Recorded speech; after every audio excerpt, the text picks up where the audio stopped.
Itago niyo na lamang ako sa pangalang Ann. Ang aking kwento ay puno ng pag-asa at inspirasyon upang magpatuloy sa buhay. Noong ako'y pinanganak, ay mayroon agad akong sakit sa puso.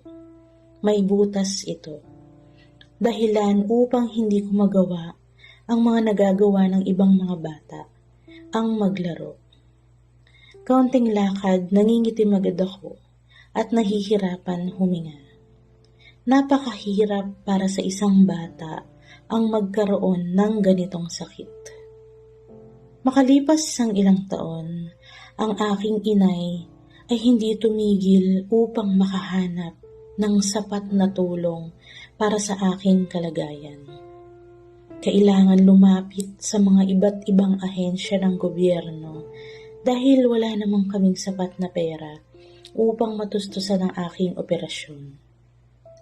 Ang aking inay ay walang trabaho.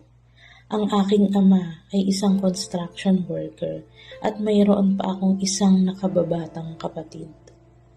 Hindi madali ang aking buhay eskwela noon dahil may mga nais akong salihan na hindi ako pwede dahil nga sa kalagayan ko. Gusto kong makipaglaro ng sports ngunit hindi pwede. Kahit PE subject ay hindi ko alam kung paano ko nairaos. Dumating ang takdang panahon ng aking operasyon na gagawin sa Philippine Heart Center. Bumiyahe kami mula sa aming probinsya patungong Maynila. Bitbit lamang ang aming pag-asa at tiwala sa Panginoon. Kasama kong aking mga magulang, ang aking nakababatang kapatid ay naiwan sa aking lola. Sa lugar na aming pinuntahan, nakita ko ang iba't ibang uri ng mga tao na may bitbit ding iba't ibang klase ng kwento at pag-asa. May batang may battery ang katawan upang siya ay mabuhay at mayroon ding katulad ng aking sakit.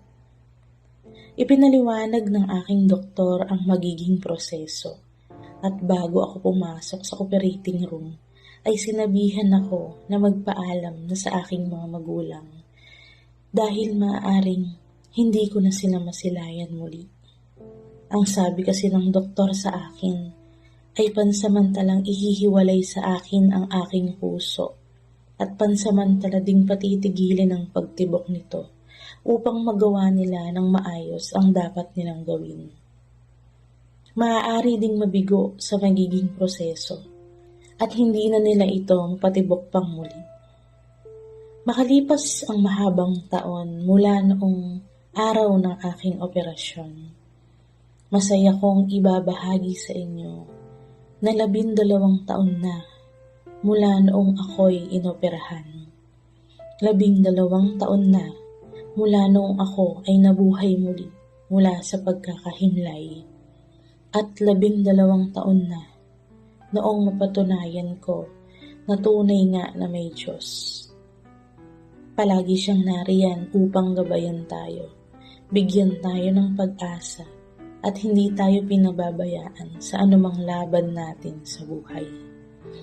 Naway magsilbing inspirasyon itong aking kwento sa lahat ng inyong tagapakinig. Hanggang dito na lamang po. Lubos na gumagalang.